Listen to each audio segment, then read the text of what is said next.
Being up over the thing to remember. The scene starts to tumble to the sound of the drums. Oh boy, there ain't no need to fight a silent ring. It ain't no big thing, just show her a little.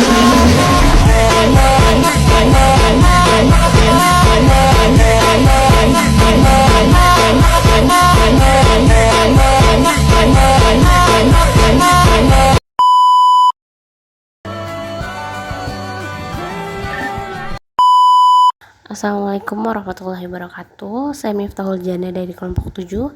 Di sini saya akan membahas tentang PPh pasal 22.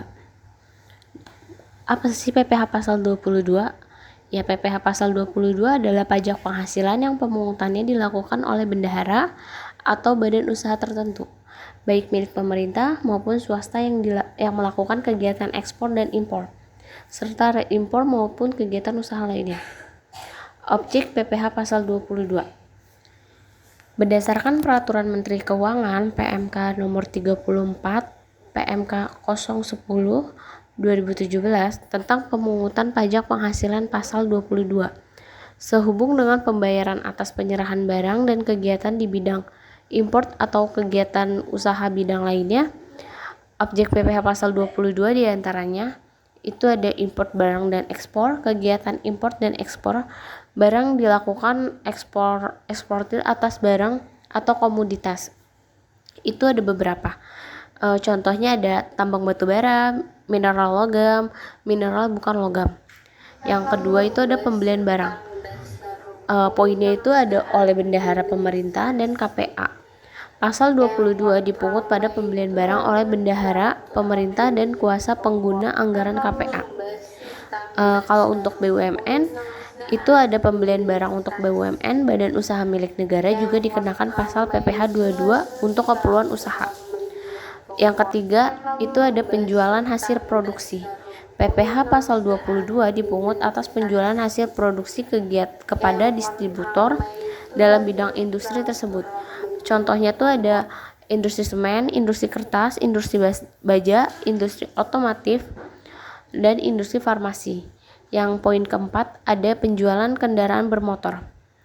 PPh pasal 22 juga dikenakan pada penjualan kendaraan bermotor di dalam negeri oleh agen tunggal pemegang merek, yang singkatannya itu ATPM, atau agen pemegang merek APM, dan importir untuk kendaraan bermotor. Poin kelima itu ada penjual migas. Produsen dan importir bahan bakar minyak, bahan bakar gas, dan pelumas juga dapat dikenakan PPh pasal 22. Cukup sekian penjelasan tentang objek PPh pasal 22. Selanjutnya akan dilanjut. 6. Pembelian bahan-bahan dari pedagang pengumpul. Pembelian bahan-bahan dari pedagang pengumpul untuk keperluan industri atau ekspor dapat dikenakan PPh pasal 22, yaitu kehutanan, perkebunan, pertanian, peternakan, perikanan. 7. Penjualan barang yang tergolong sangat mewah. Penjualan barang yang termasuk kategori sangat mewah juga dapat dikenakan PPh pasal 22. Subjek PPh pasal 22. Subjek PPh pasal 22 mencakup beberapa entitas dan kegiatan ekonomi yang spesifik. Berikut adalah detail subjek PPh pasal 22 berdasarkan sumber-sumber yang ada. Yang pertama ada wajib pajak badan. Wajib pajak badan PPh pasal 22 dikenakan kepada badan usaha tertentu, baik yang dimiliki oleh pemerintah maupun swasta. Kegiatannya melakukan dalam konteks ekspor, impor maupun reimpor. Yang kedua ada bendahara pemerintah. Subjek pajak juga mencakup bendahara pemerintah dan pejabat yang berwenang dalam pengeluaran anggaran, seperti pejabat penerbit surat perintah membayar. Mereka dikenakan pajak saat melakukan pembelian barang. Yang ketiga ada BUMN dan bank BUMN.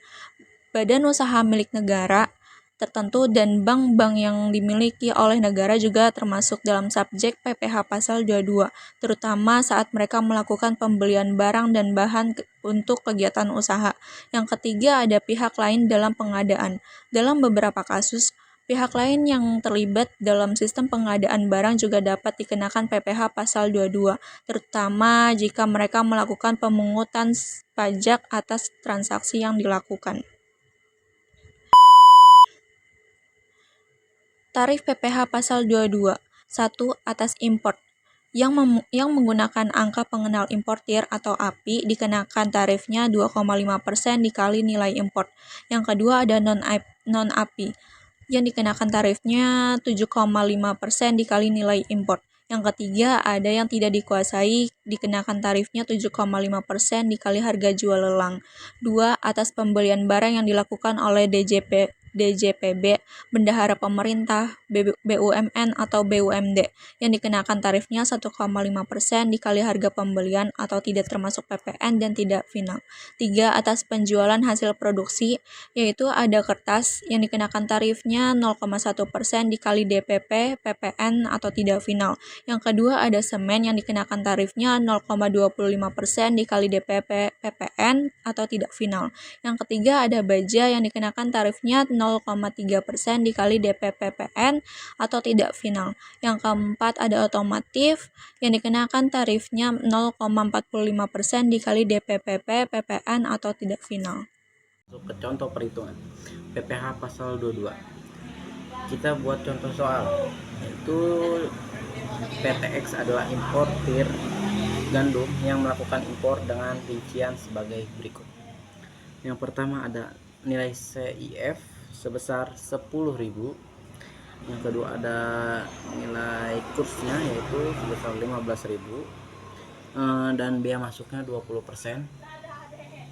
Yang keempat PPN-nya 10%. Kita masuk cara perhitungannya. Yang pertama kita menghitungnya dulu. Untuk mencari CIF kita kali nilai CIF-nya yaitu sebesar 15.000 dikali 15.000. Jadi totalnya itu 150 juta. Yang kedua kita hitung biaya masuknya. Biaya masuknya yaitu sebesar 20% dikali 150 juta sama dengan 30.000. Yang ketiga ada hitung PPN. PPN-nya yaitu sebesar 10% dikali 150 juta sama dengan 15 juta. Sama dengan 15 juta. Yang keempat ada total nilai barang, yaitu kita mencari totalnya. Yaitu totalnya sama dengan kita kali kita tambahkan 150 juta ditambah 30 juta ditambah 15 juta sama dengan 195 juta. Oke, kita langsung ke tahap akhir. Tahap akhirnya kita hitung PPh pasal 22.